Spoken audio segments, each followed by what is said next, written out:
Shabbat Shalom, Israel, giving all praise to the Most High God and His Son Yahweh. We're the Battle Axes of the Most High, coming back to you on the first Word Friday.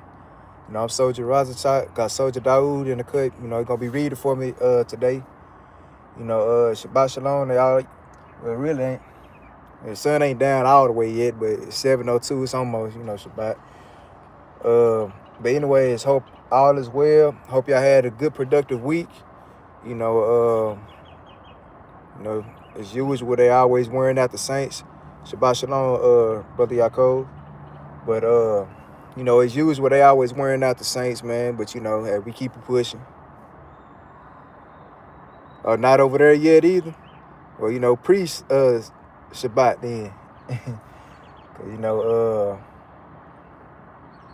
Yeah, we know. I started class a little earlier today, But, y'all continue to throw prayers for, brothers and sisters, man. We lost a fellow soldier, Brother Daniel. Ak was a mighty brother, man. Cool, calm, and collective. But nevertheless, hey, the Most High God required his soul. So, we just, take it for what it is, because Lord's will, hey, the dead of Christ shall rise first. So, Lord's will, we see that brother on the other side, because even with my title, these words mean something. The word Daniel means God is my judge, or judge of God. That's what the word, the name or the word Daniel means. God's my judge, or judge of God. We know that even with the Daniel in the Bible, we know he was a mighty brother, man. So it's always good that we continue to keep on, breaking these things out, or keep on inheriting these names. Because we know we got slave names nowadays. We got Jackson, Hoover, Johnson, Parker, white, green, brown, all these different type of names. But we trying to get back to our heritage, man. So, even with my name, I finally found out what my name means, man. All praise to the Most High God for that. Because, I was given my name, and I had asked out what my name meant. He didn't know. But I found out that my name means, because I had to break it down in syllables, because when I spelled out the whole thing, it'll never pop up. But now I had spelled it out, rise, talk. So the word rise means mystery or secret. The word za or za means to cry out or to call out. And then the word talk means, mighty or strong. So a mystery, to cry out mighty, or strong. So, all praise for that, man. The Most High God, he always revealing those things, man. And sure enough, hey, we do be brothers out here that's crying out, these mysteries, mighty and strong, man. But all praise for that, man. But the first precept we're going to get is John chapter 8 and verse 32. One of the classic words that we learned in this truth. We call it the truth, man, because it is the truth. This is the truth that has, set us free. Exactly what, John 8 and 32 says. Because, hey, when we was in this world and, dealing in Christianity and all these different type of religions, it went the way, man. It had us, dumbfounded. And, once we got into this truth, we started to see how dumb we actually look, man. And we see how dumb that our people have, been dumbed down in these religions, in these Christian churches, Sunday day worship churches, man. Because, we know Christianity is the hell of a drug on our people, man. Right along with Islam. But, Christianity is the head honcho with that, man.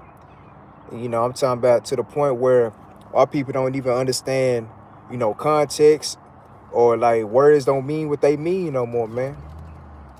But then they be the main ones talking about, I read the Bible, or I know my words. I graduated college, and these different type of things, man. But when it comes down to the knowledge of this truth, they have not a clue, man. Because it's a lot of times where we be reading in the context, and it tells you who it's talking to, man. It tells you who the audience is. That's why brothers was always taught to either read up or read down in, you know, chapter 1 of whatever book it may be. But let's go ahead and get this. The book of John, chapter 8, verse 31. 32. Well, you can start at 31. Go ahead. The book of John, chapter 8, verse 31. Then said Yahweh to those Jews. To those who? To those Jews. So even with that, that's the context. That's who Christ is talking to. Read on. Which believe it on me. Which did what? Which believe it on him. Because even with the word believe, we can get something on there real quick. You know, that's Sirach 32 and 24. Because even with that word, you know, you can, it means something, man.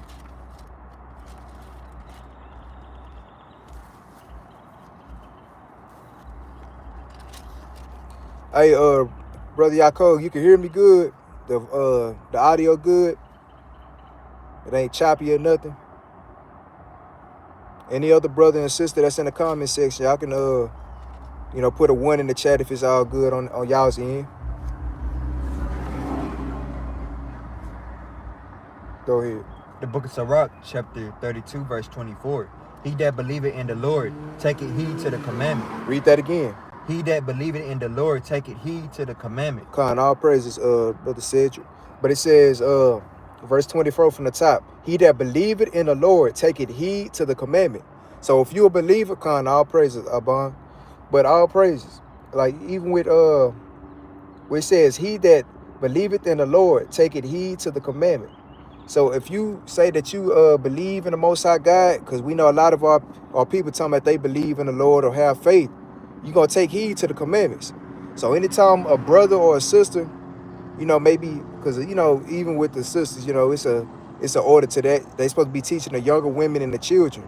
But, you know, men, we got a different objective. You know, we got to teach men, women, and children. We got to be the head of these things, man. But nevertheless, they're going to be speaking, thus said the Most High God, and not, you know, thus said man, or thus said, you know, pastor, big mama, uncle, auntie, grandma, papa. Like, you know, you can't do that, man, because if it's going contrary to what the Most High God is saying, then you shouldn't be, you know, taking heed to that thing. Because even with Malachi chapter 2 and verse 7, the priest's lips should keep knowledge, and they shall seek the law out of his mouth. So if he ain't teaching, thus said the Most High God, which is these laws, statutes, and commandments, then, hey, you got to do away with that thing, man, and see what it actually said. That's why the Lord say, study to show thyself approved. Because even with all, you know, leaders and, you know, elders in Israel, you know, they can only teach you so much, man. You know, give you the breakdowns and, you know, basically give you the blueprint on how these things roll. But then, hey, the Most High God still said that you got to, you know, study to show yourself approved, man. Because even, you know, brothers, they can only get you so far in that thing, man. Because, you know, the Lord did say gather together around, you know, godly men. So you can have a better understanding on that thing, man. But go ahead. And he that trusted in him shall fare never the worse. And it says, and he that trusted in him shall fare never the worse. So we ain't going to have to worry about, you know, faring anything, man. Because, hey, we're going to put all our trust in the Most High God. You know, it's one thing when somebody say, well, I trust the Lord. Well, I fear God. But then when you go into their actions, it's not so. They be the scariest thing on the planet, man. That's why even when we bring out the word, you know, when we be at camp, we don't have no type of fear upon us. Even right now, you know, brothers that be bringing out classes, we don't have no fear upon us, man. Hey, the Lord did say we ain't gonna be ashamed nor confounded on this thing, man.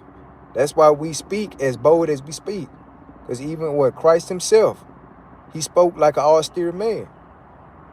He taught with authority. Shalom, sis. But yeah, he taught with authority, man. And he's the greatest example that we have, man. So if he taught like that, then we should be doing the same exact thing, man. You know, of course we gotta have you know, discernment on certain things, because it's some that you say with fear, and then, you know, others you have compassion on, man. You know, say with fear, pulling them out the fire, and then it's some that you have compassion on. But you got to know the seasons in that thing, man. But that's what comes with it as you progress. We can jump up to 17. Go ahead. The book of Sirach, chapter 32, verse 17. A sinful man will not be reproved, but find it an excuse according to his will. So even with verse 17, I just pulled, he said, a sinful man will not be reproved, but find an excuse according to his will. Because even when you jump back down, it said, he that believeth in the Lord taketh heed to the commandment. But a brother that talk about he believe and, you know, not putting no action behind it, he's going to find some type of excuse on why he ain't got to keep these laws, statutes, and commandments. Con, all praises, all praises. You know, we had classes every day, so, you know, you always be spiritually fed around here. But yeah, they always try to find some type of excuse on why they can't keep the commandments. The Lord said his commandments are not grievous, man. So we gonna continue to, hey, if men can grow their beards out, hey, grow that thing out, man. If women, hey, y'all gotta put them dresses on. Hey, the Lord say put them dresses on, so put them on, man. Even like if y'all work, your workplace, we know sometimes, you know, due to captivity, some women do have to wear pants because that's what their job description, you know, require them to do. But at the house, you know, when you come to class and all that, hey, that's a commandment. So do these things, man. It's not hard. But, you know, men make it hard upon themselves, man, because they be so conformed to this world to where they don't even want to do what the Most High God says, man. I know, speaking on my behalf, and I know as many other brothers and sisters, you know, once I heard about this truth, I was like, nah, that's it. That's the, you know, end all of this thing, man. Shalom, Brother Moses. Hey, I'm like, hey, I'm ready to, you know, do whatever the Most High God requires of me. You know, of course, we had, you know, our shortcomings in certain aspects of it. But, hey, we got back up and we kept on fighting this thing, man. But, let's go ahead and go to the next precept. Well, let's go back to that John chapter 8 and verse 32. Well, verse 31. The book of John chapter 8 verse 31. Then said Yahweh to those Jews, which believeth on him, if ye continue in my word. If ye what? If ye continue in my word. So it said, if ye continue in my word. Read on. Then are ye my disciples indeed. Read that again. Then are ye my disciples indeed. It said then, and only then are you my disciples indeed. Because, hey, that's who Christ is going to be, you know, Shalaki, brothers and sisters. But that's who the Most High God is going, well, Christ is going to be, you know, give it to the Most High God, or like, you know, speaking good of. Because that's our mediator. We got to go through, you know, Christ to get to the Most High God when it comes down to it. Christ is going to either give you a good word or a bad word, man. Either say, hey, Lord, Father, he's trying. He tried. He fought a good fight. Or, hey, nah, this brother right here, it ain't it. He, you know, like you said, depart from me, O work of iniquity. You know, that'll just be that, man. A lake of fire. But, you know, we always speak on, you know, our good outweighing our bad, man. When he opened them two books up, we better make sure that our good was, you know, keeping these commandments to the best of our ability, man. And outweighing, you know, the sins that we have upon us, man. But let's go ahead and keep reading. Verse 32. And ye shall know the truth. And the truth shall make you free. It says, and ye shall know the truth, and the truth shall make you free.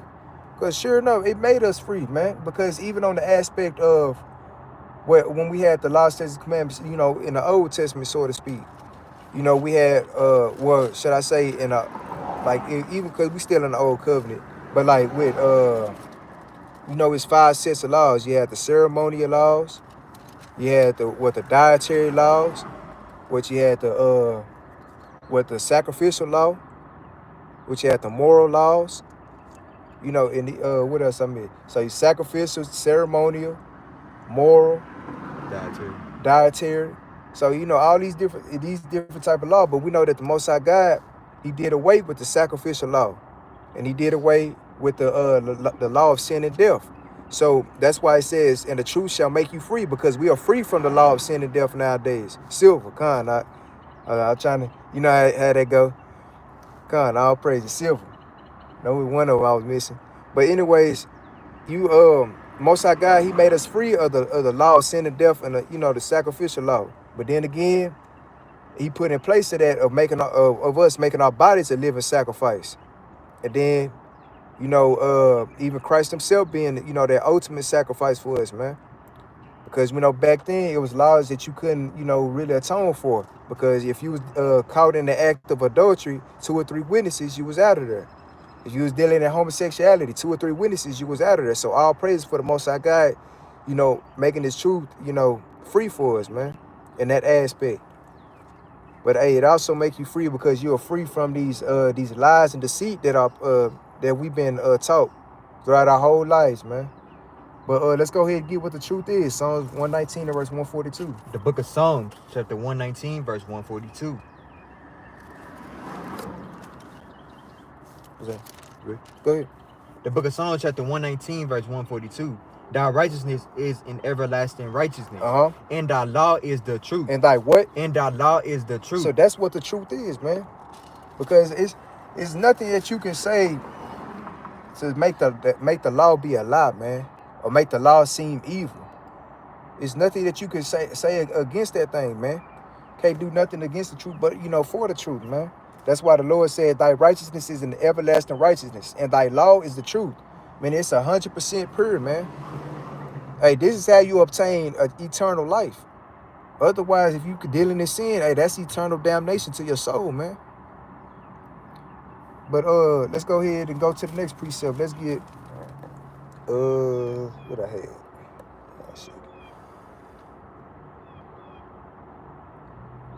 John chapter 3 John chapter 1 and verse 4. I was supposed to get that before Psalms chapter 119, but you know how to go.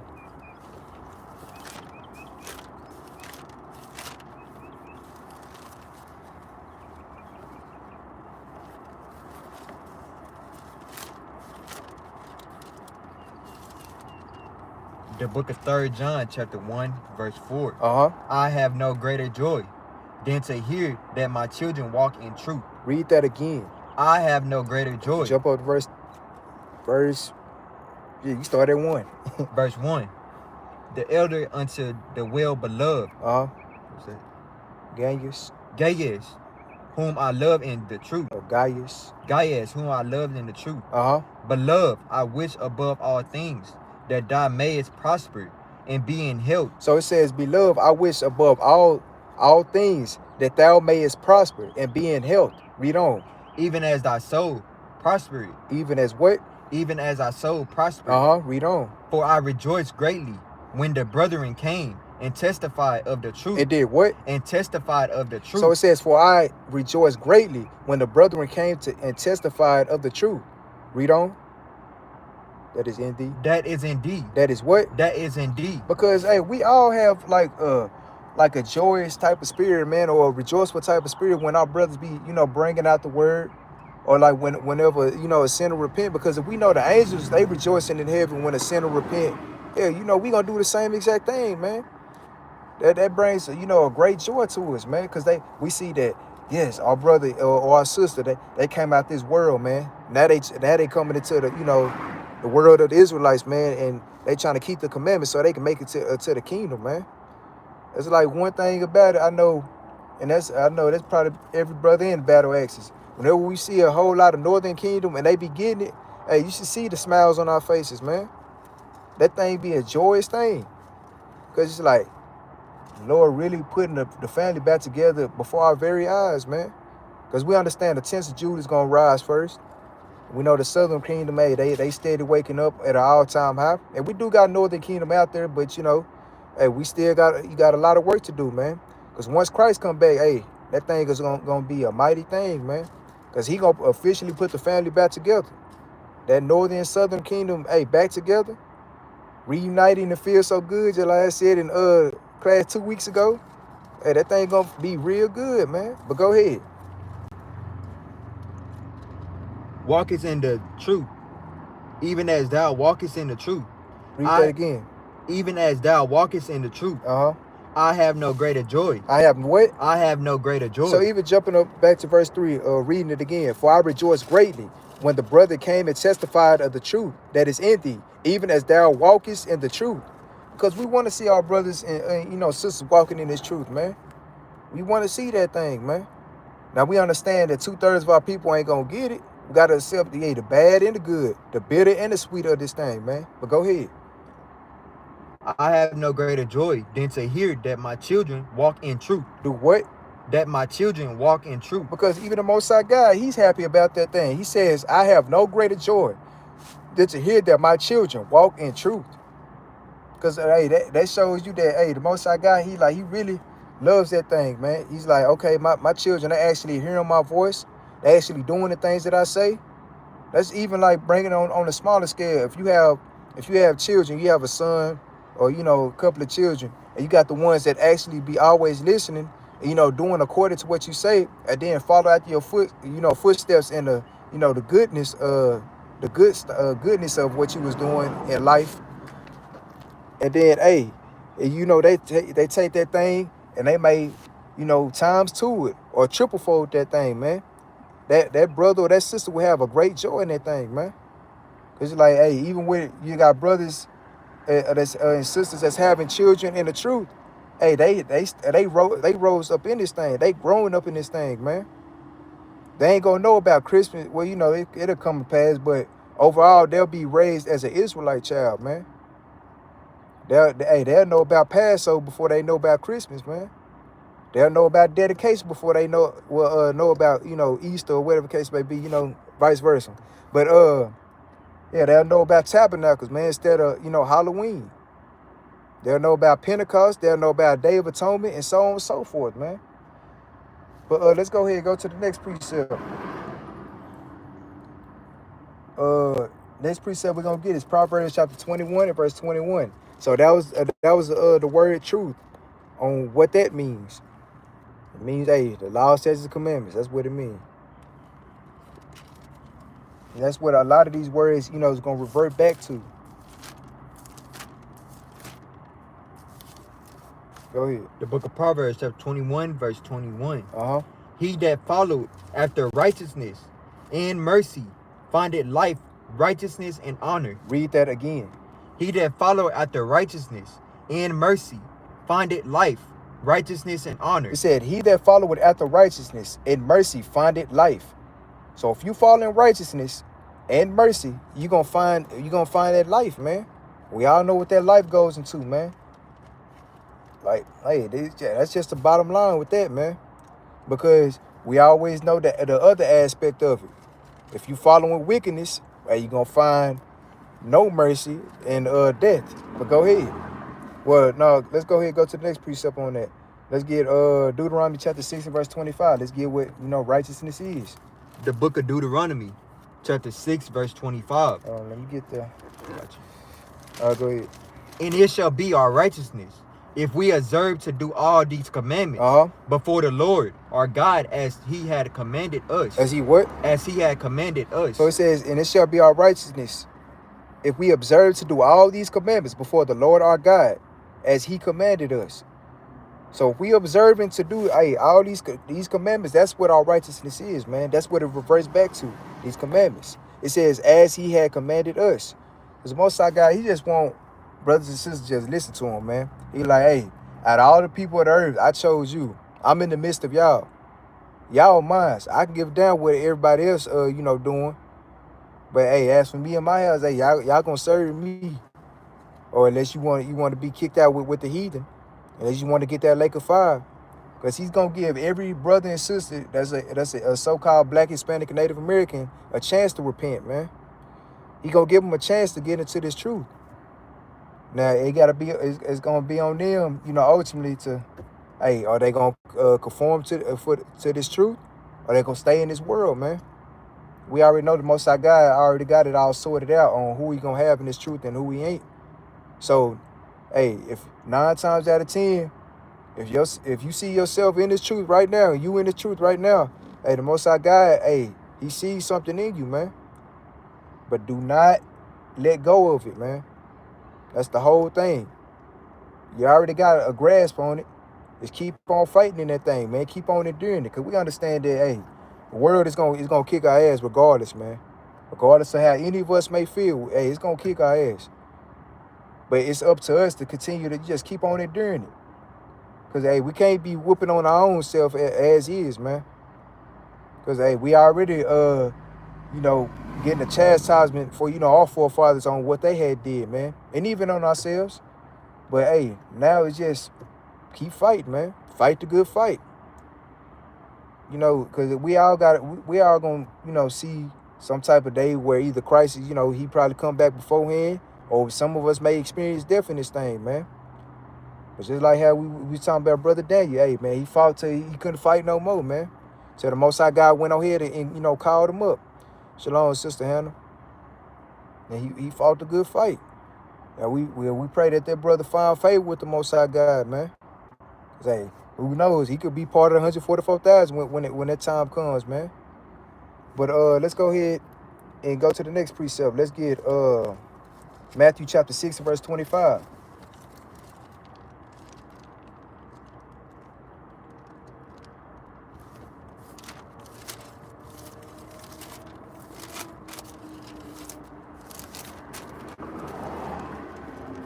The book of Matthew chapter 6 verse 25. Mm-hmm. Therefore I say unto you, take no thought for your life. Read that again. Therefore I say unto you, take no thought for your life. In fact, jump up to verse 24. It's weird. Verse 24. No man can serve two masters. For either he will hate the one and love the other, or else he will hold to the one and despise the other. Ye cannot serve God and mammon. And mammon. And mammon. Mammon. Mammon. So even with this precept, like the Lord, like, you know, this Christ speaking because it's red letters. He let you know that, hey, you can't serve two masters, man. You either gonna love the one and hate the other.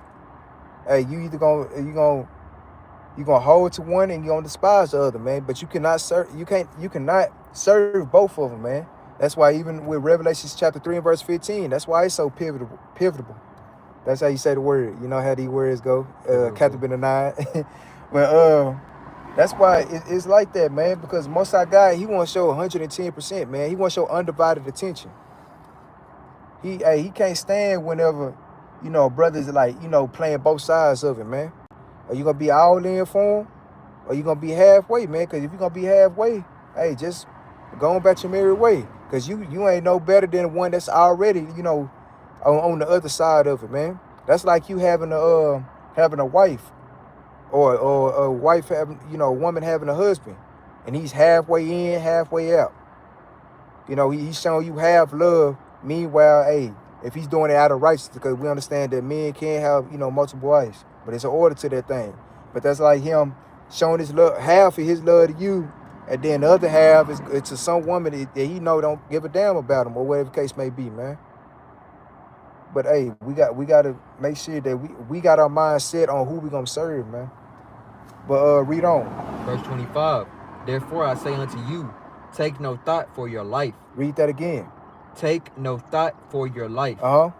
What ye shall eat, or what ye shall drink, nor yet for your body, what ye shall put on. Is not the life more than meat, and the body than raiment? So it says, therefore I say unto you, take no thought for your life, what ye shall eat, or what ye shall drink, nor yet for your body, what ye shall put on. Is not the life more than meat, and the body than raiment? Because even when it goes back to righteousness, because I wasn't even gonna pull that precept. It was something else I was gonna pull. But even with that, it lines straight back up, because we know the commandments is life. So, hey, take no thought for what ye shall eat, what ye shall drink, or what you shall yet for your body, or what you shall put on. It says, not your life, it's not these commandments more than meat, and the body than raiment. So even with this body, man, we understand this is our temple, man, and we gotta, hey, make sure that our temple is in the right order with the Most High God, man. But you know, even on the physical aspect, it says your life is more than meat, and it says in the body more than raiment. Even on that aspect of it, man. Let me get this precept. Let me get this precept. What's your Deuteronomy 30 and 19. Yeah, go ahead. The book of Deuteronomy, chapter 30, verse 19. I call heaven and earth to record this day against you, that I have set before you life and death. What? Life and death. Blessings and cursing.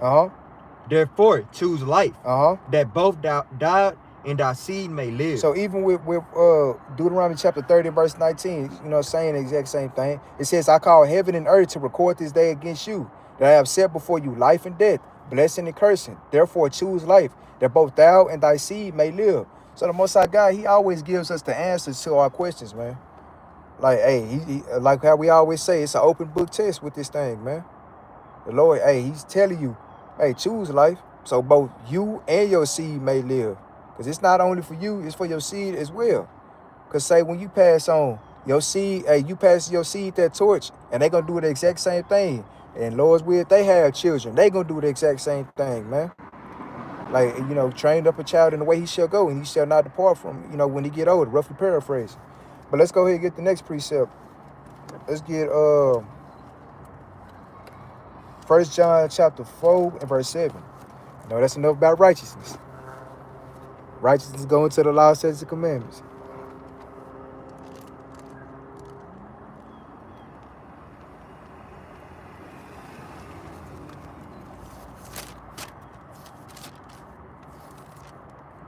The book of 1 John chapter 4 verse 7. Beloved, let us love one another. Read that again. Beloved, let us love one another. So beloved, this is our next word that means something. Let's go ahead and keep reading. For love is of God. And everyone that loveth is born of God. And knoweth God. And knoweth what? And knoweth God. So it said, beloved, let us love one another, for love is of God. So we know, because we're going to get the context of it, man, because we do understand that the Most High God, he also hates, man. But, you know, a Christian, they'll take this and, hey, they'll flip it into something else where, hey, you got to love everybody. But, hey, when we read other precepts, we see what the word beloved means, hey, we'll see who it's talking about. Even like our sister Daniela said, it said, Shabbat Shalom, beloved Sister Hannah. Hey, beloved.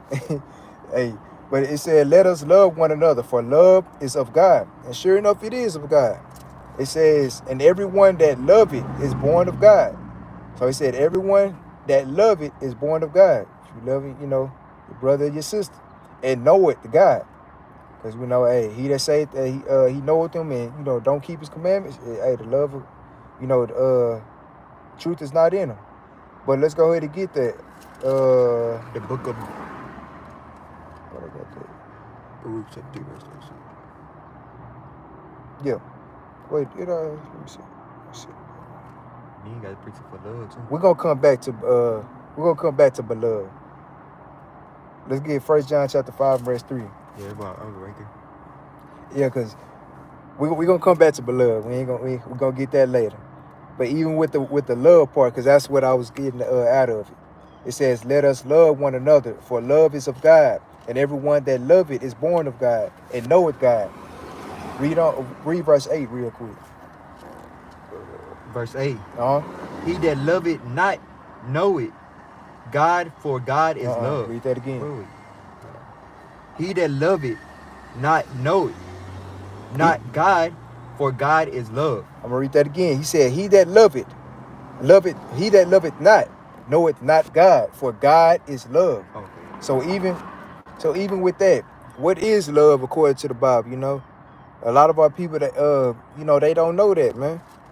We know that brothers and sisters in the comment section, we know y'all know. Which one you want? Two different ones. Which one you want? We're gonna get them. But hey, for brothers and sisters that may be new to the chat or new to the you know, the videos and stuff, we're gonna show y'all what love means or love is. Go ahead. 1 John chapter 5 verse 3. The book of 1 John chapter 5 and verse 3. For this is the love of God, that we keep his commandments. That we what? That we keep his commandments. It says, for this is the love of God. Because even when you jump up to verse 2. Verse 2. By this we know that we love the children of God. When we love God and keep his commandments. And what? And keep his commandments. Because I know a lot of time we never read up. We always read, you know, get straight to the point on verse 3. And here, hey, even verse 2, it lets you know that the loving of the Lord is the keeping of his commandments. Okay, you could jump up to verse 1. And out of bounds, no. It is not a sin to get no haircut. Where there's no law, there's no sin. You can't get like a shape up. Now you can't bald your head like Michael Jordan. You know, like, you know, a clean cut Like I'm talking about where you ain't got no hair follicle or nothing like that.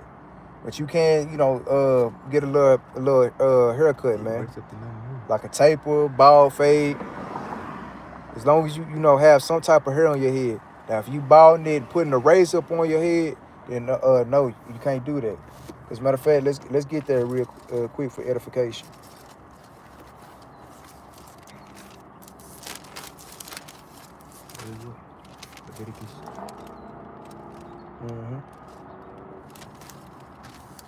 Got it?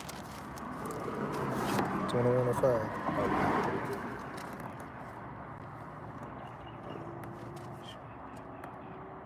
The book of Leviticus, chapter 21, verse 5. Uh-huh. They shall not make baldness upon their head. Read that again. They shall not make baldness upon their head. So, you know, the Lord, he gives us straight commandments on that. Even like how that Sirach, 7:21 says. He gives us, straight commandments. So, he let us know. He said, they shall not make baldness upon their head. He never said you couldn't, like, shape it up, look good for the Lord. Well, not Sirach 7:21, but giving a straight commandment, Shalaki. Let me get that real quick.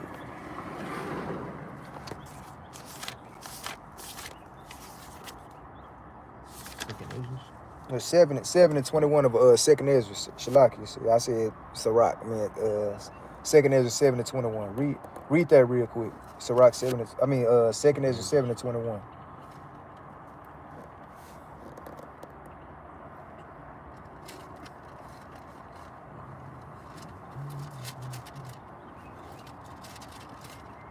The book of Second Ezra, chapter 7, verse 21.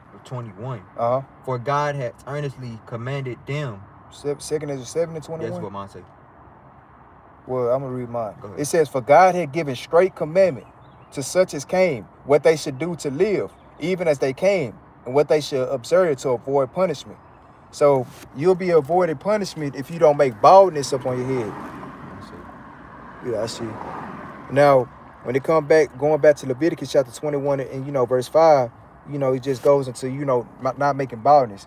Because the Lord, hey, he wants you to look presentable. So, whenever we have Passover or dedication or any high holy day, I mean, you can look, your best.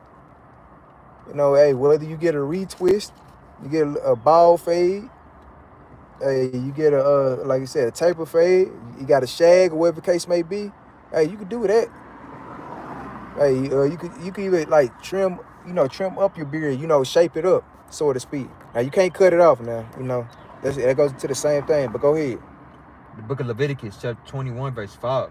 They shall not make baldness upon their head, neither shall they shave off the corner of their beard, nor make any cutting. 1 second, Israel. 1 second.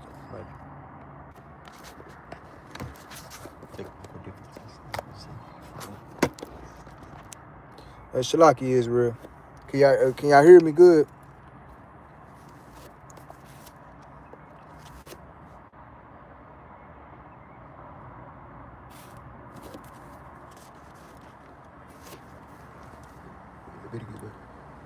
We back on, y'all. Can y'all hear me? Con, all praise.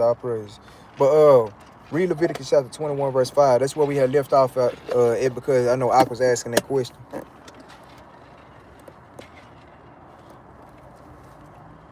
The book of Leviticus, chapter 21, verse 5. Uh-huh. They shall not make baldness upon their head. Uh-huh. Neither shall they shave off the corner of their beard. So it said, neither shall they shave off the corners of the beard. So, like you said, you can get a shape up, but as far as just, clean shaven like you in the military or the army, no. Because, hey, that's why, like, we always bring up, how do we identify a male line from a female line? By the mane. Otherwise, hey, you wouldn't be able to tell the difference, man. They did that, in the time of slavery. Because we still in slavery, but, when we was, like, actually shackled up, they did that to make us look like little boys or whatever the case may be. And then we do know that some men, they look like women whenever they have a clean shave, man. But go ahead. Nor make any cuttings in their flesh. And that, that just goes into tattoos. So if you got some tattoos, just don't get no more, or whatever the case may be.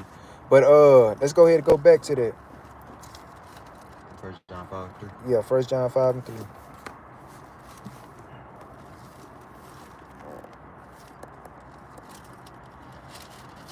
The book of 1 John, chapter 5, verse 3. Come. For this is the love of God, that we keep his commandments. That we what? That we keep his commandments. It says, for this is the love of God, that we keep his commandments. Read on. And his commandments are not grievous. What you mean? You said you coming in late, but it's clear. What it's like, kind of like how Moab and Ammon, movies be, where they'll say something and like on the subtitles, and then they mouth will move. It's like that.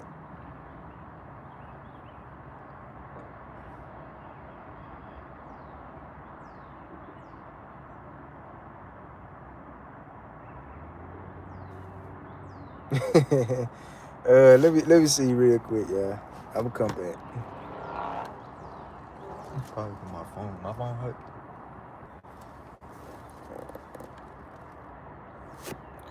Okay, what about now? Is it still doing the same thing?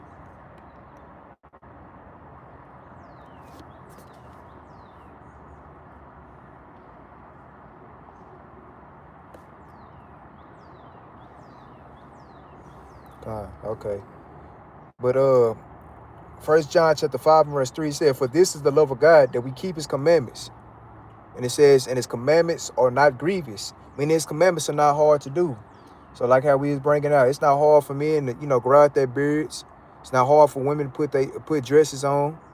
It's not hard for, men to treat their women, with, not ruling their house like a lion, or treating their women like, a harlot. It's not hard for, a man to like take on the duties of what a man should do when it comes down to taking care of his children. Because we know that the Lord said that, hey, a man that don't basically take care of his household is worse than the infidel, somebody that doesn't believe. We know it's not hard for women to be, in submission to their men, or to their husband, should I say. And it's a plethora of other, with fringes. Shalom, Soldier Abraham. But, it's not hard for, like, brothers and sisters to put on fringes, to, just keep the commandments in general, man. It's not hard for these things to do. Now, do we fight on, fight with these things on a day-to-day basis? Yeah, because we know it's a spirit versus the flesh type of battle. We understand our flesh, hey, that thing's going to do what it's going to do, man. But the spirit is willing. And that's what the Lord is looking at, man. He's looking at your spirit, man. Because that spirit, hey, that's what's going to make it to the kingdom. That's what's going to, get you, up in there. Because, hey, this flesh is going back to the earth, man. Hey, because all of us, we came from the dust of this ground, of the ground, man. But if you can't get your spirit in check, then, hey, the Most High God may very well, hey, he going to put you in the lake of fire. Because you think it's just going to be your body on fire. But no, it's going to be body and spirit, on fire, man. Hey, that sound bad, man. Because I'm like, we already know some brothers and sisters, hey, they suffer from heartburn, or even with the heat of this sun. They think that's bad. But just imagine if your spirit is on fire, man. Hey, that's a different type of hurt, man. That's why the Lord considered that thing to be a second death. But let's go ahead and go to the next precept. Let's get John chapter 14 and verse 15.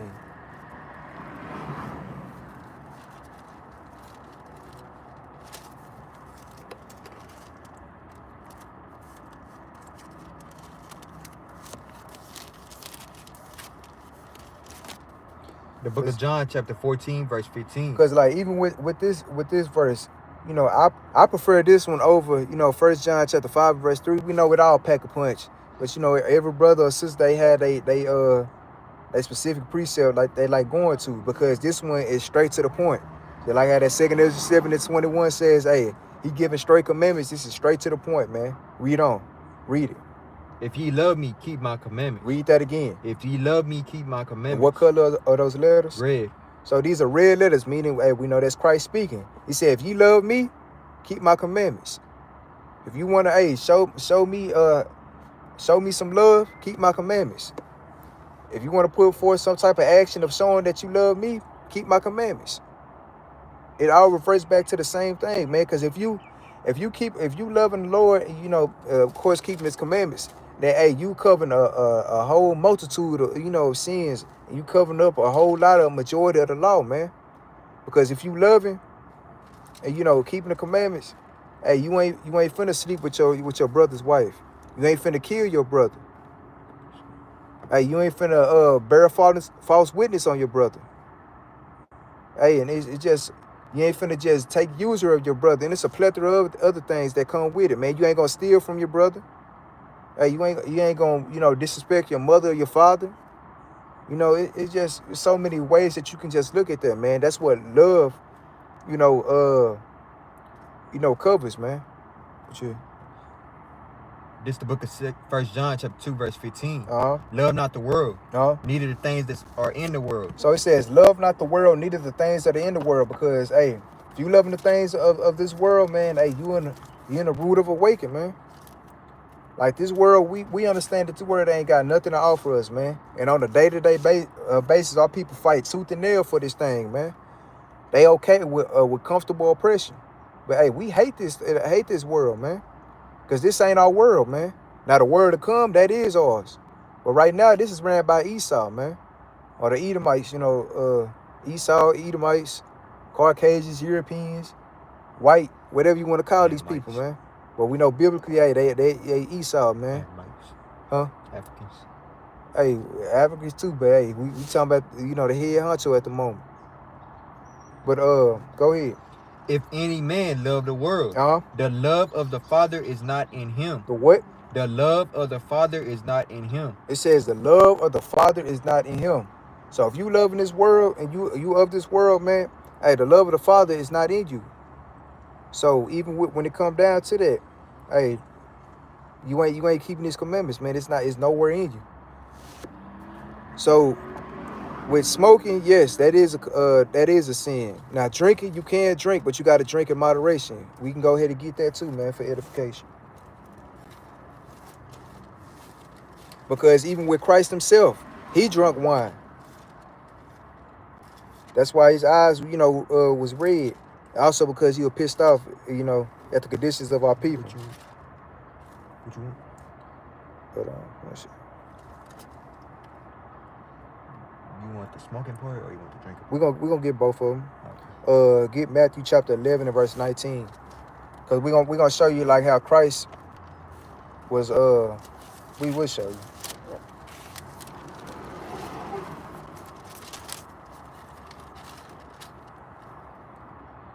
Go ahead. This the book of Matthew chapter 11 verse 19. The Son of Man came eating and drinking, and they said, behold, a man. That word. 19. It says a gluttonous. In a wine bibber, a friend of publicans. Hold on. A friend of publicans and sinners, but wisdom is justified of her children. So I'm gonna read that again. This is the book of Matthew chapter 11 verse 19. The Son of Man came eating and drinking, and they say, behold, a man gluttonous and a wine bibber, a friend of publicans and sinners, but wisdom is justified of her children.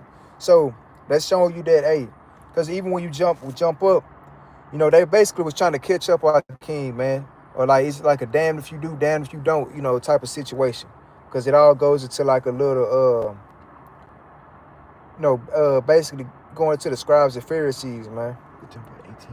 Because they were talking about, it was John the Baptist and it was Christ. So verse 18, go ahead, jump up, read that. Verse 18, for John came neither eating nor drinking, and they say he had a devil. And they said what? And they say he had a devil. So in verse 18, it was talking about John, you know, he wasn't eating nor drinking. And they were talking about, okay, something wrong with him. He got a devil in him.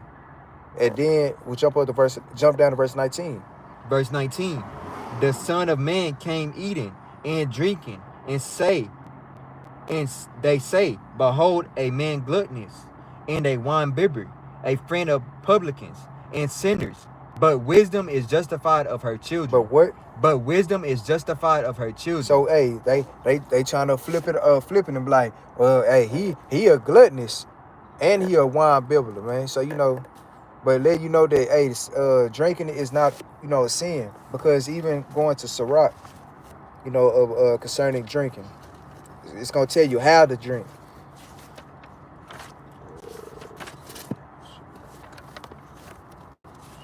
You got it?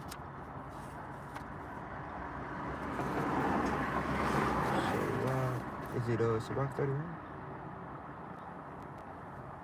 DJ, go ahead. Huh? Hold on. Trying to look for it. I could say drink in moderation. Mm-hmm. Let's see. Oh. The book of Sirach, chapter 31, verse 27. Uh-huh. Wine is as good as life to a man. Uh-huh. If it be drunk moderately. Read that again from the top. The book of Sirach, chapter 31, verse 27. Jump over to verse 27. Jump over 27? Yeah, verse 27. 31 to 27. That's what I'm on. Oh, that's what you're on. Shalak. The book of Sirach, chapter 31, verse 27. Wine is as good as life to a man. Uh-huh. If it be drunk in moderation. No, moderately. Moderately. So it said wine is as good as life to a man if it be drunk moderately. So, you gotta know. That's why I said know you're not your own self. Everybody know like how much they could drink before they get drunk and falling out loud and throwing up or whatever the case may be. Now it's also ways that you can prepare because be sometime where if you drink, it's a possibility if you don't eat enough, you could throw up in that aspect, man. But overall, if you just drinking to get drunk, that's where the problem comes in at. And ultimately, the Most High God, he knows if you was trying to get drunk or not. He knows your mind. He knows your heart, man. But go ahead. What life is then to a man that is without wine? So it's basically asking a question. It said, what is then to a man that is without wine? Because we understand like that we have like the trials and tribulations that be going on in our everyday life. And once the feast days come around, we be having a good time, man. Whether we making songs or just fellowshipping with one another, just having a good time. That's cool, man. Have a little buzz going on. Now, once you start wobbling and following on everybody and talking with when everybody's trying to listen to music, that's when the problem come in. But go ahead. For it was made to make man glad. For it is what? For it was made to make For it was made to make man glad. So it said, for it was made to make men glad. Because that's why a lot of people, they be like kind of, let's say, goofy, so to speak, or like be jolly about it. Because it's like it makes you glad. But go ahead. Wine measurably drunk in season, bring it gladness of the heart. And cheerfulness of the mind. Because that's also another point. It says wine measurably drunk and in season bring it gladness of heart. So you can't be a brother that's just drinking every single day, man. Like it's one thing when you just drink drinking on the feast days or drinking whenever you breaking bread or like after camp or whatever the case may be. But if you drinking every day, that's where the issue come in there, because it's like, damn, can you function without it? Now, it's just a thin line between it, man. You can't, because like even with me, I work in the elements. Or like if any brother or sister that work in the elements, if you drinking like, especially like during the summer, hey man, drinking will dehydrate you, man. That's why you got to be putting as much water in there in your temple more than even with the drinking, man. Cause you mess around, pass out there, man. Cause I see people that's not in the truth, pass out all the time out there, man. Some of them probably have strokes and stuff because they steady drinking. I'm talking about during lunch break, they go and buy a bottle or whatever the case may be, man. And once they get back, they be all sweating, dehydrated, look like they finna faint. Go ahead. Verse 29. But wine drunken with excess, make it bitterness of the mind. So it says, but wine drinking with excess make a bitterness of the mind. So if you drink it too much, hey, you gonna have that bitterness of mind. Like, hey, your mind gonna be clouded up. And it says with brawling, well, read on. With brawling and quarreling. So, hey, when you be drinking a lot, that's why you be seeing like them little bar fights, or you see people getting shot in the clubs, or you know, just getting fought on and have bumps and bruises on their head when they wake up the next morning. Because, hey, when you be out your mind, you know, drunk out your mind, you don't know what you be doing, man. Mm-hmm. Then you be fighting and, you know, doing all manner of, you know, of folly, man. Then, hey, you wonder why you got a Tom and Jerry not on the top of your head, man. So, you know, you got to be worried of that, man. No, you're not your own self, but go ahead. Verse 30, drunkenness increaseth the rage of a fool. Read that again. Drunkenness increaseth the rage of a fool. So it said drunkenness increaseth the rage of a fool. And we know how we got some brothers and sisters, they be pissed off, man. And they be just ready to fight. It says it increaseth the rage of a fool. The Lord considering the people to be a fool that don't know how to control their drinking. But go ahead. Till he offend. Till he what? Till he offend. Because as soon as he offend, hey, read on. It diminished strength. Diminished strength. It said it diminished strength. Meaning that's why they be all wobbly and, you know, can't walk. You know, falling all over the table, breaking glass. Go ahead. And make it wounds. And make it what? And make it wounds. Going back to them Tom and Jerry knots. A black eye, busted lip, chipped tooth, broken arm, broken leg. But go ahead. Verse 31. Rebuke not thy neighbor at the wine. Uh-huh. And despise him not in his mirth. Uh-huh. Give him no despiteful words. Uh-huh. And press not upon him with urging him to drink. So it says, rebuke not thy neighbor at the wine. So say if you a brother that can only drink one or two, if that brother can, you know, drink more, don't be trying to, you know, rebuke him and talking about, brother, you drunk and all that. When we know that brother, hey, he can hold his liquor. But meanwhile, you limited at two because, hey, you can't go no further than that. Otherwise, you'll be flipping over tables and stuff. And it says, and despise him not in his mirth. Give him no despiteful words. So don't be, you know, trying to be like, brother, you got to stop and do all that. Now, you know, if he's out of order, that's another that's on another behalf, man, or on another situation. You know, if you see him like falling over, that's different. But if that brother, he chilling, you know, vibing to the music and all that, let that brother alone. But it says, and press not upon him with urging him to drink. So when it comes down to that, like, don't be peer pressuring brothers and sisters to drink. If they drunk one or two drinks, and they know that's their limit, hey, don't be urging them to drink anymore, man, because that sin will be upon you, man. Because you caused your brother to sin. You became a stumbling block to your brother or your sister, man. But let's go ahead and go back. That's 1 Corinthians. Now, yeah, we're going to get that smoking part.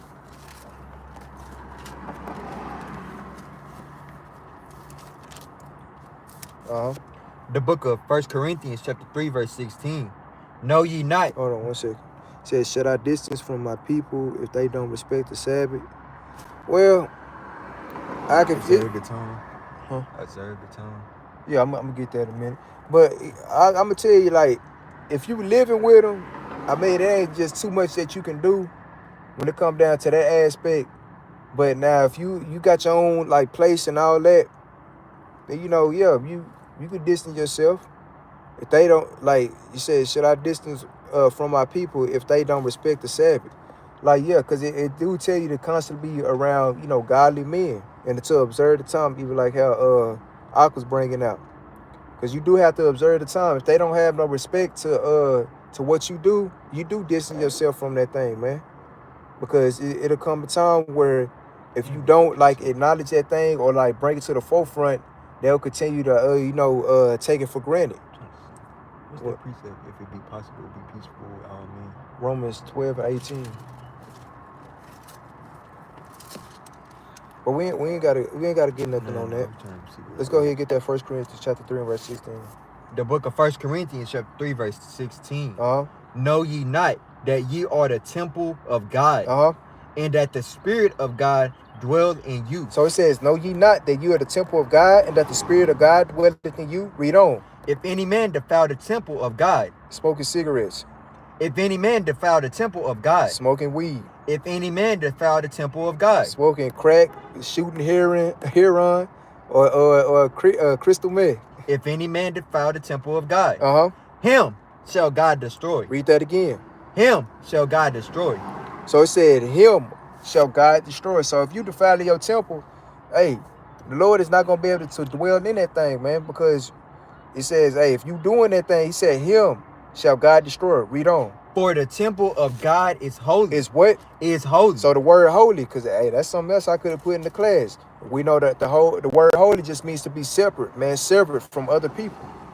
Or like, you know, separating the holy from the unholy. But go ahead. It said, which temple ye are. Go to 1 Peter chapter 5 and verse 8. Then we're going to get one more precept on that. And then we'll continue with the class. The book of 1 Peter chapter 5 verse 8. Be sober, be vigilant, because your adversary the devil, as a roaring lion, walketh about, seeking whom he may devour. So it says, be sober, be vigilant, because your adversary the devil, as a roaring lion, walking about, seeking whom he may devour. Because when you smoking weed or doing any type of drug, you ain't sober. Now, you know, with the drinking, you know, when you drinking in moderation, you'll still be sober because you can still function. You still like know how to get you to your destination. You know, a buzz is as far as you try, you know, you get to it. Now, anything beyond that, when you start seeing double and, you know, like I said, wobbling and all that, hey, sit your ass down somewhere, man.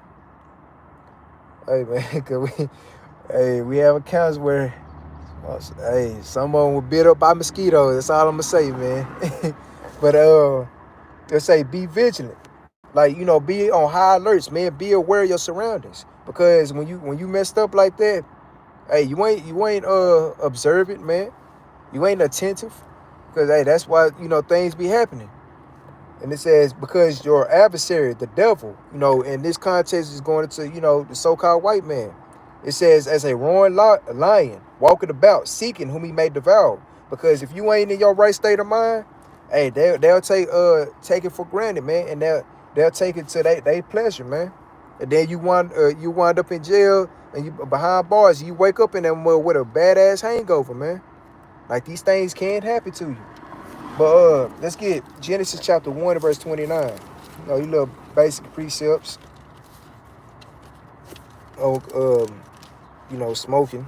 You know, if anybody try to come to you and talk about where it is considered a herb and all that, but I'm gonna show you though. The book of Genesis. They don't understand, but go ahead. The book of Genesis, chapter 1, verse 29. Uh-huh. And God said, behold, I have given you every herb bearing seed, which is upon the face of all the earth, and every tree, in the which is the fruit of a tree yielding seed. To you it shall be for meat. For you what? Yielding seed. To you it shall be for meat. Well, even jumping up from the top, it says, and God said, behold, I have given you every herb bearing seed, which is upon the face of the earth, of all the earth, and every tree, and the which is the fruit of a yielding seed. To you it shall be for meat. So to you can eat it. Now, to come down to weed, when you go back to 1 Peter chapter 5 and verse 8, remember he said be sober. So when you eat a weed brownie or any type of thing that has some type of weed in it, you'll still be, you know, you won't be sober, man. You'll still be messed up, man, out of your mind. Hey, it may hit you harder because, hey, you consuming that thing versus when you just, you know, smoking it. But nevertheless, hey, that's out the picture, man, because like how we bring out the example, you ain't finna eat no poison ivy. You ain't finna eat no poison berry. So, you know, you still have to have discernment on these things, man, because the Lord did give you every herb bearing seed, but you can't eat every herb bearing seed, man, because some of them things, hey, they'll kill you, man. And some of, you know, have you bugged out your mind or whatever the case may be, man.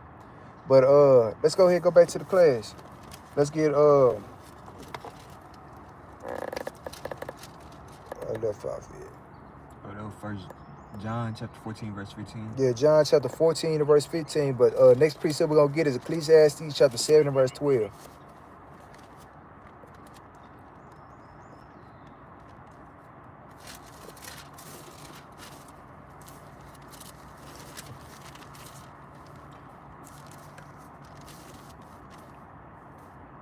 Go ahead. 7 and 12. Yeah. The book of Ecclesiastes chapter 7, verse 12. Say that again. The book of Ecclesiastes chapter 7, verse 12. Uh-huh. For wisdom is a defense. Read that again. For wisdom is a defense. So it says, for wisdom is a defense. And we know what the word defense means. We know it's something that protects, man. Or like, you know, even like how we got, even in football, you have offense, you have defense. The defense job is to protect, you know, from the other team, you know, making the touchdown. Meanwhile, we know the offense, they trying to score and make the touchdown, man. But go ahead.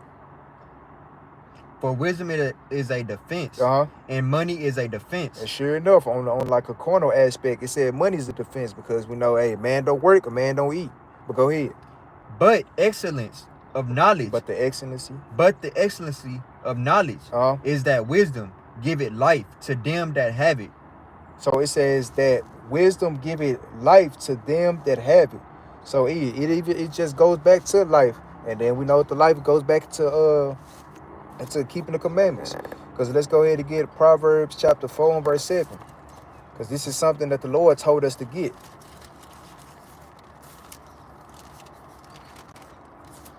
Anything the Lord tell us to do or tell us not to do, hey, we should always follow that thing, man. Because we know the Lord ain't finna tell us no wrong. Shalak. Hey, he ain't finna tempt any man with evil. We're going to start at 5. Yeah, we started 5. The book of Proverbs chapter 4, verse 5. We started 4. Verse 4. He taught me also and said unto me, let thy heart retain my words. Keep my commandments and live. Do what? Keep my commandments and live. Read on.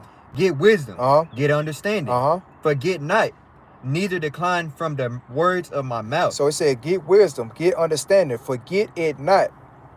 So once you get this thing, forget it not. So like we said, if you in the truth, forget it not. Because hey, if you forget that thing, hey, like Lord said, it's better you for not to have known the truth than to know it and depart from it, man. Or you be like a dog returning back to your vomit. Hey, that's tough, man. That's also like, even like how we were talking about blaspheming the Holy Ghost, man. That's what that is. If you was a brother or a sister that was in the truth and you leave out this truth, hey, that's blaspheming the Holy Spirit, man, or the Holy Ghost. But go ahead. Neither decline from the words of my mouth. It says, neither decline from the words of my mouth. So don't you decline when the Lord is calling or telling you this, that, and the third. Don't you decline that call. Don't you decline his words, man. But go ahead. Forsake her not. Do what? Forsake her not. So it says, forsake her not. Read on. And she shall preserve thee. Love her, and she shall keep thee. So it says, forsake her not, and she shall preserve thee. Love her, and she shall keep thee. So hey, if you loving wisdom, and you keeping her, what it says if you don't forsake her and you loving her, hey, she'll keep thee, she'll preserve thee. But go ahead. Wisdom is the principal thing. Therefore get wisdom. Do what? Therefore get wisdom. So it says wisdom is the principal thing. So even like with Capt Yahri, when he always bring up the word principle, like even when you look at like he said, when you look at a school, what is the principal's job, man? Who is the head person of the school? It's the principal. So meaning, hey, this is the chief thing, man. This is the head, the first thing that you should be getting. It says wisdom is the principal thing, the chief thing. But go ahead. Therefore get wisdom. And with all day. And with all thy. With all thy. Get understanding. It says, and with all thy getting, get understanding. Read on. Azal her. And she shall promote thee. She shall bring thee to honor. When thou doest embrace her. It says when thou doest embrace her, man.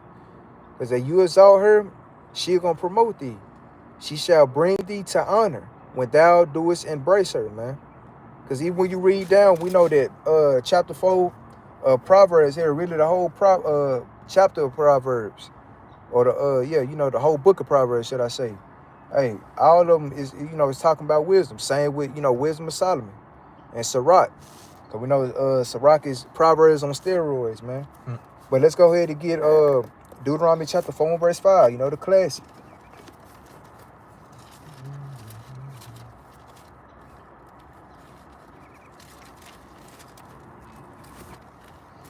The book of Deuteronomy.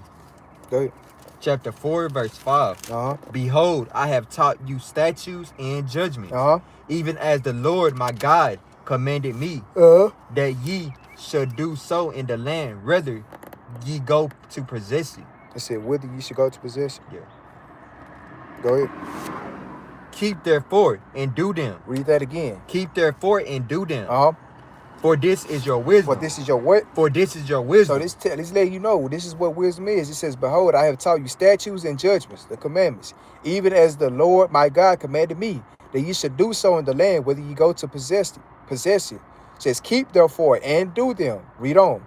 For this is your wisdom and your understanding in the sight of the nation. So this is our wisdom and our understanding in the sight of the nations. Read on.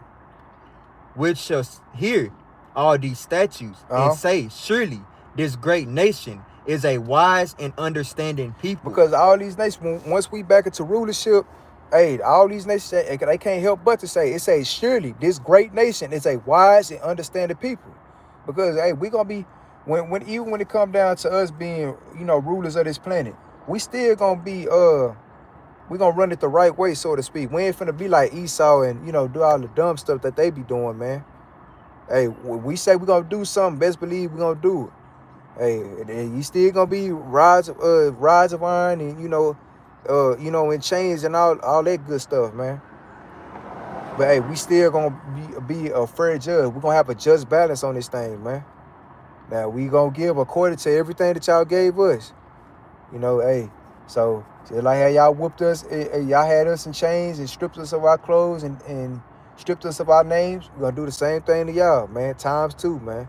Because, hey, the Lord said, hey, the first shall be last and the last shall be first, man. And right now we are last in this captivity, so by default, we're going to be first, in that kingdom to come, man.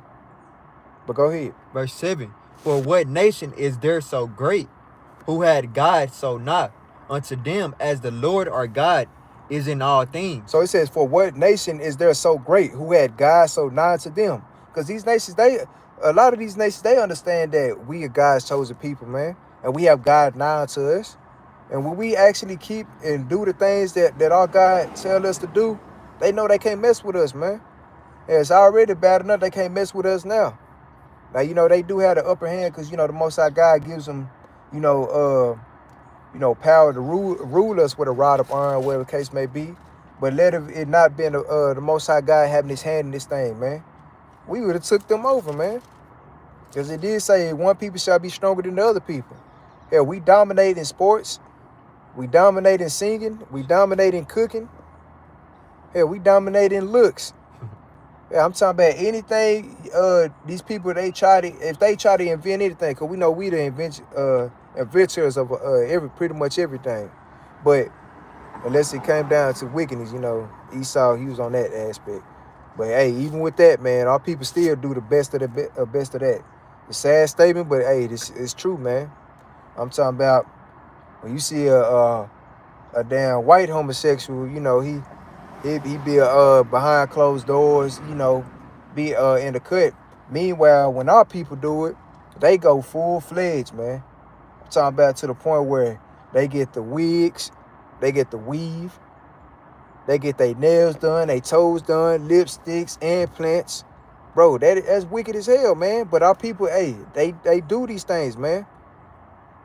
Our people, hey, we dominate in righteousness just as much as our people, our people dominate more so in wickedness, man. That's why the Lord made it to where, hey, it's only be 144,000 and the 1/3 that's gonna make it in the kingdom. Meanwhile, we got 2/3 of our people that's gonna be cut off and die, man, because they cannot shake this world. But go ahead, keep reading. Look at that precept. You get a minute. Go ahead.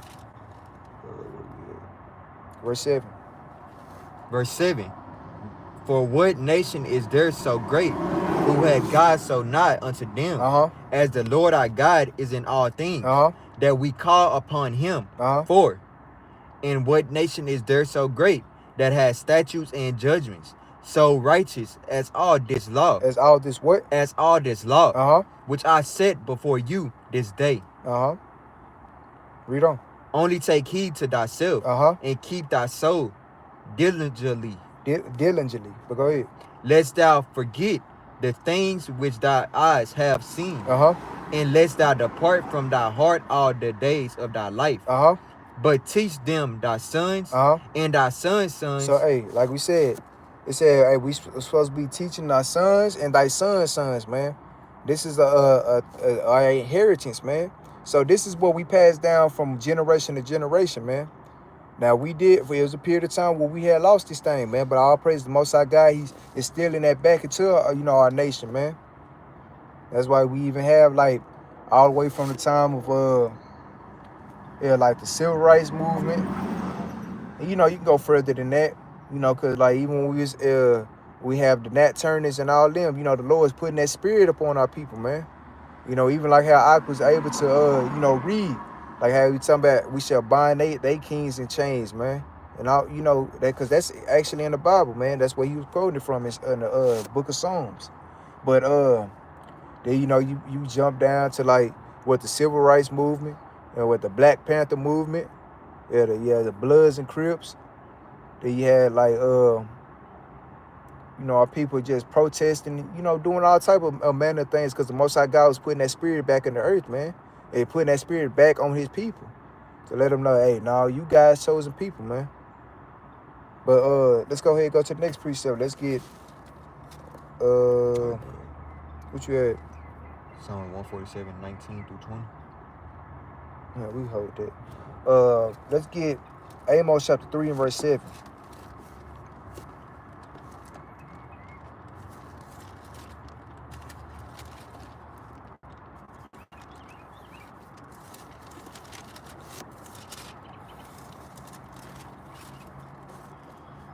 The book of Amos, chapter 3, verse 7. Surely the Lord God would do nothing, but he will reveal his secret unto his servants and the prophets. Until his what? Unto his servants, the prophets. So, hey, we touching on another word, servants. Yeah, we touch, prophets too. Amos 2 and 11, you precept with the word prophets.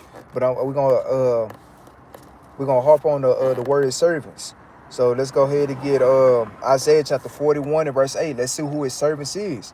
Because according to the world, everybody's a servant of the Lord.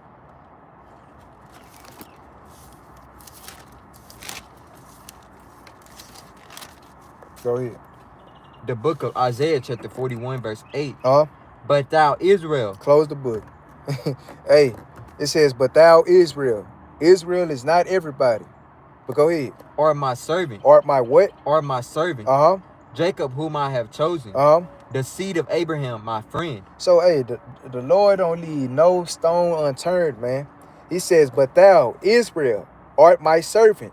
Jacob, going into our forefather. Because even Israel, that was his name, changed, his name was changed to Israel. But it said Jacob, whom I have chosen, the seed of Abraham, my friend. Because we know that Abraham was a father of many nations, but not all nations, though. He says, my friend, because we know Abraham was a friend of the Lord, man. Because, Abraham, he had Isaac, and Isaac had, Jacob, man. Because, even when you go back to Abraham, he had Ishmael and he had Isaac. Lord chose Isaac over Ishmael. Then, Isaac, he had Esau and Jacob. He chose Jacob over, Esau, man. But let's get Isaiah chapter 49 and verse 3.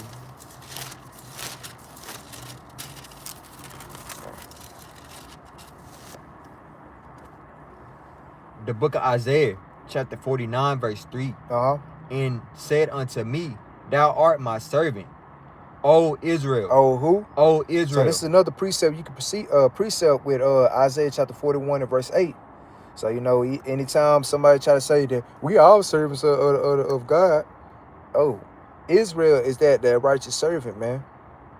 Now, true enough, on if you know on the aspect of, you know, Esau and the rest of these nations, you know, they be in service in the aspect of how the Most High God want them, you know, to be, like even with Esau being the sword of the Most High, you can say he a servant in that aspect, but overall, the Most High God, hey, he chose us to be, you know, that servant, man. Hey, because he chose us above all nations, man. So we the only ones that can serve him and keep his law, statutes, commandments. These other nations, hey, that thing's gonna be forced upon them, man. We gonna beat that into them. We gonna beat them into submission, man, and make them do these things. And if they do, try to buck the system, hey, lash after lash, man. Hey, like how Paul said, 40 stripes save one. Hey, we ain't saving none with them when that day come, Lord's will. But let's go ahead and go to the next precept. Let's get Revelation chapter 14 and verse 12. So that's who the servants is, Israel.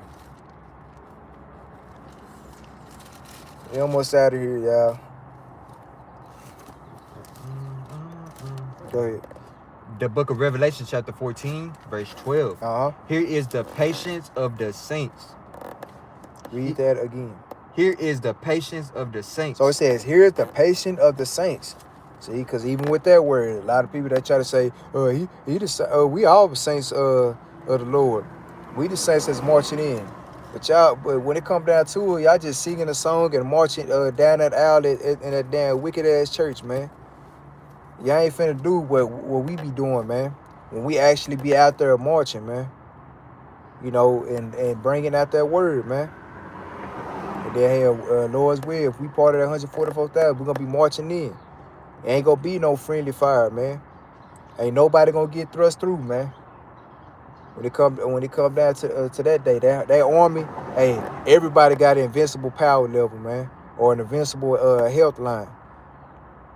Hey, so if it's a brother behind him, yeah, that bullet might go through his head and a brother still live, man. Or hell, that mother might bounce off his head, man. Whatever the case may be. Because just like how it was talking about that, what was that, Benjamin, and they all it was left-handed and they would not miss, roughly paraphrasing, man. That's how, hey, think about that times 7, man.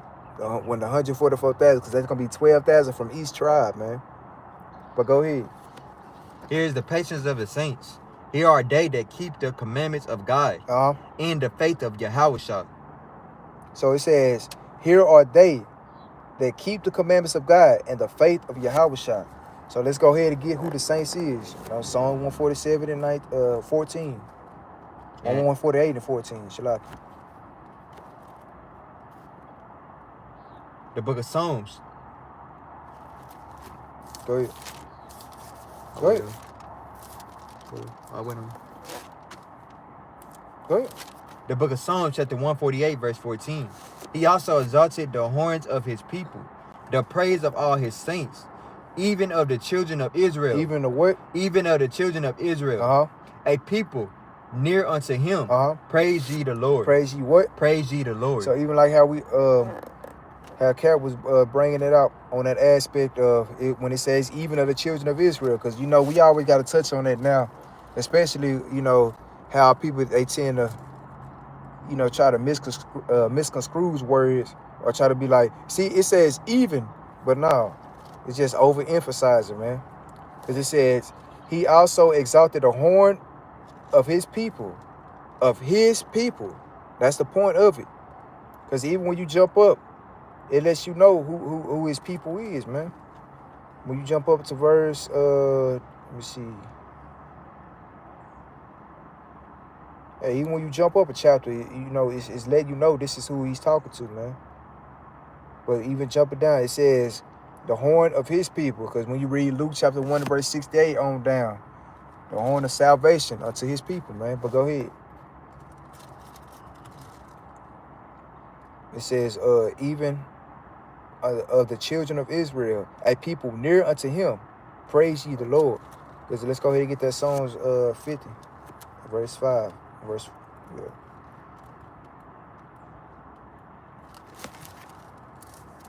Wait, yeah, verse 5.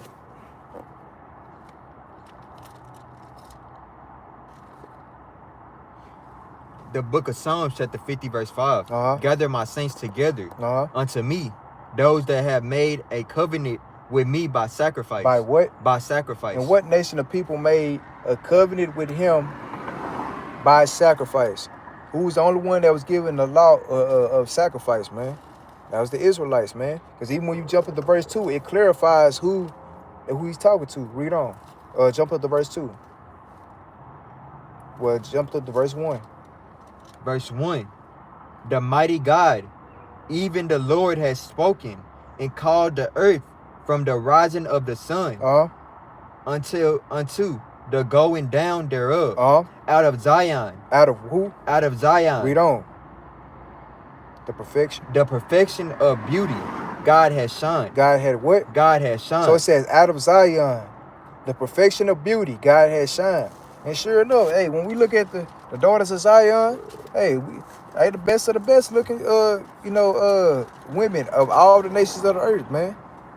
Hey, can't no other nation compete with them, man. Now we know we do have the curses up on us, man. When sisters, they may be losing, her or having no edges or, having stink up on them and all these different type of things. But hey, if they doing according to the Most High God, hey, they'll let her hair grow back. Hey, he'll increase their hygiene and all these different type of things, man. What? The book of Psalms, chapter 75, verse 10. All the horns of the wicked also will I cut off, but the horns of the righteous shall be exalted. Shall be what? Shall be exalted. So even going back to like Psalms chapter 148 and verse 14, you can precept with that horn, man. But let's go ahead and go to the next precept. Let's get 1 John chapter 4 and verse 11. Last little spiel on this, and then we'll be up out of here. So the saints is Israel. The beloved is Israel. That's what we getting.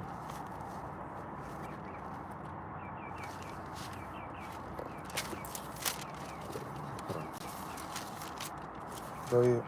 Hold on.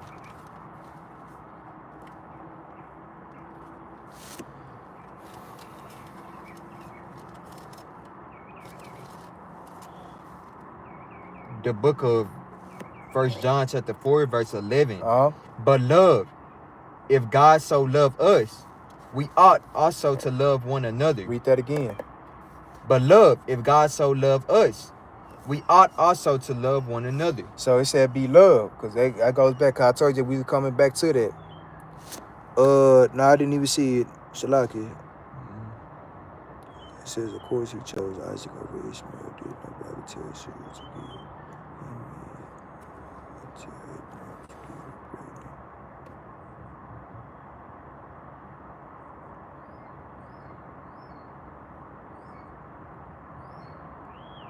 You talking about of course he chose Isaac over Ishmael. Didn't nobody tell Sarah to get a handmaid and tell Abraham to get her pregnant and have a baby? God said Sarah, Abraham, and Sarah would have a baby together. That what you talking about?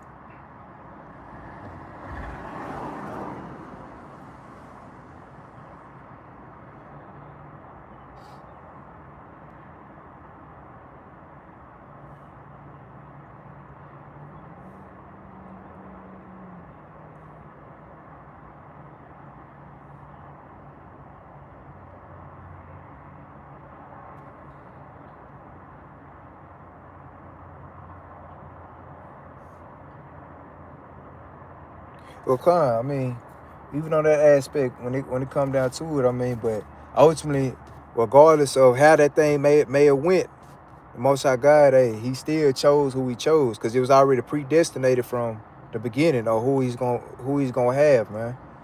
So he found favor in Abraham, Abraham had Isaac and Ishmael. He chose Isaac, and then out of Esau and Jacob, because usually on that aspect, the older son usually is the one who gets the the birthright or the heirs to to the throne or whatever the case may be. But the Most High God, he switched it up on us, man. Because with Esau and Jacob, who came first? Esau did. But who's getting the kingdom? Or who's getting that inheritance? Jacob is. Same with Isaac and Ishmael. Isaac came first, but Isaac is getting that blessing, man. Cause yeah, true enough, Ishmael did get blessed, but it's not on a scale that Isaac is gonna get blessed, man. But let's go ahead and go to the next precept. Let's get 1 John. Well, Shalak, read that out. Read that out. 4 and 11 again. The book of verse 12. The book of 1 John chapter 4 verse 12. No man has seen God at any time. If we love one another, God dwelleth in us, and his love is perfected in us. So it says, no man had seen God at any time. If we love one another, God dwelleth in us, and his love is perfected in us. Because true enough, no man can, lay eyes on the Most High God and live. But the way that we show that we love the Most High God is, by keeping his commandments. And he says, hey, if you love one another, then God is dealing with us, man. And it says, and his love is perfected in us. But let's go ahead and go to the next precept. Let's get James chapter 1 and verse 19. You don't want the beloved? The beloved, you don't want it? Yeah, I'm getting it. I'm getting it.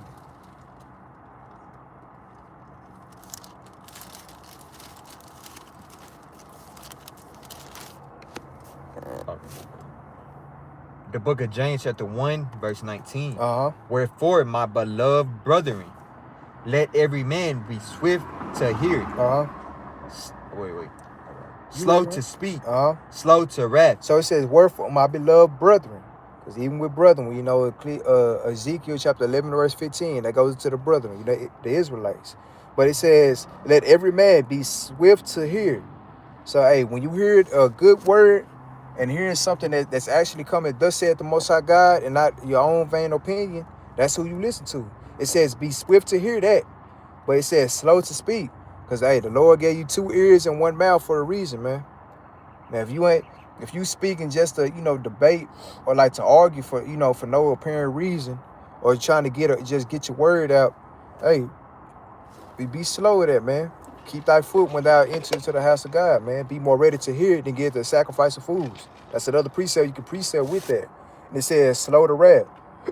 Because even with that, a lot of times when our people be pissed off, hey, our people don't know how to handle that thing, man. And then they wind up acting out of emotion, and then, hey, they wind up in prison for the rest of their life or wind up dead. But the Lord did also say, hey, be angry, but sin not. So, hey, you could be pissed off to the max, but, hey, if you don't know how to control your emotions to the point where it make you perform some type of action that could put you in jeopardy of, being in prison forever or, being dead, hey, he advised you to be slow to that thing, man. Because even with us, hey, we be pissed off, man. Because we hate to see the condition of our people on a day-to-day basis, man, and our people don't even give a damn. Yeah, we so damn hate when we see the so-called white man, hey, he be hand joining hand with our people, with his interracial marriage. We hate to see that thing, man, because they be in our people's ear, because it's damn near like them cartoons where you had the little demon on one side and the angel on the other side, man. And they taking heed to the little demon, man. He be right there in their ear laughing and they're doing all that, man. And our people really concede to that thing, man. And so these be things that, that's why I say surely oppression make it a wise man mad, and the gift destroyeth the heart, man. Because, hey, this oppression, hey, it's something else, man. But then it say a gift destroyeth the heart because, hey, they try to give us, like, what? Like a couple of years ago with these stimulus checks. Then giving us income taxes because that's a gift. Where whether you get that overtime or getting a check on the on a weekly basis or on a bi-weekly basis. Some people, hey, they on a fixed income. These are different gifts that they try to give us to, you know, manipulate our people and to have our people by you know, by the mind, or whatever the case may be. I was gonna say something else, but I'm keeping PG. But you know, have our people in the headlock. That'll be a better way of saying it. And our people just really be followed for it, man. And then you have some of our people that sell out to get all these gifts, man. But then, hey, what is to gain the whole world and lose your soul in the end? So it's just things to think on, man. But let's get this last precept. Let's get Baruch chapter 3, verse 36. And we're going to get a law.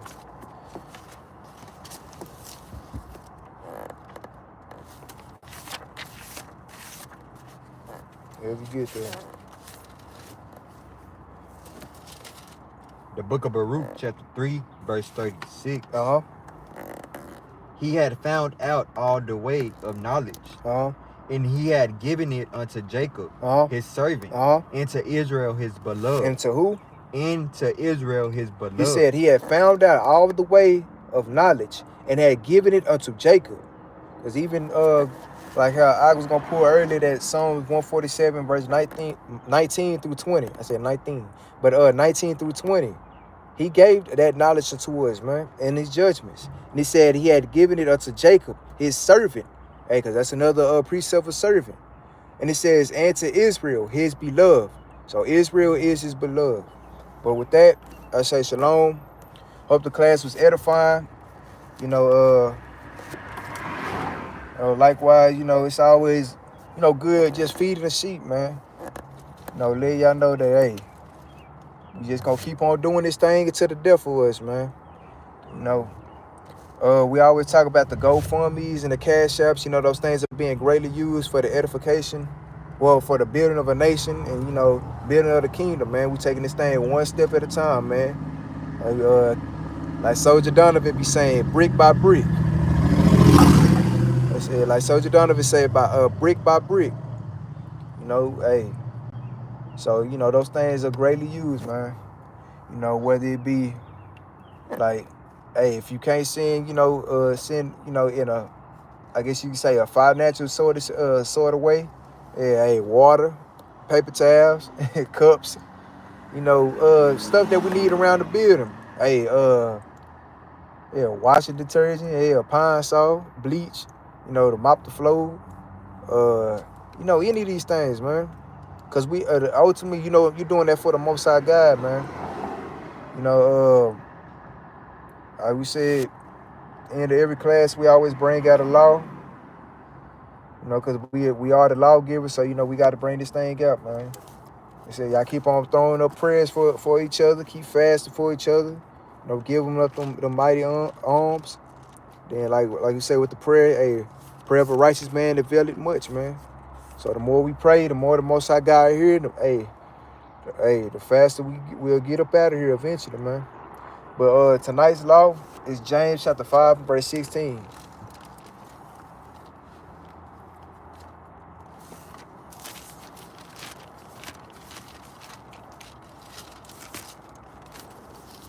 The book of James, chapter 5, verse 16. Uh-huh. Confess your faults one to another. Read that again. Confess your faults one to another. So this is a commandment. It says confess your faults one to another.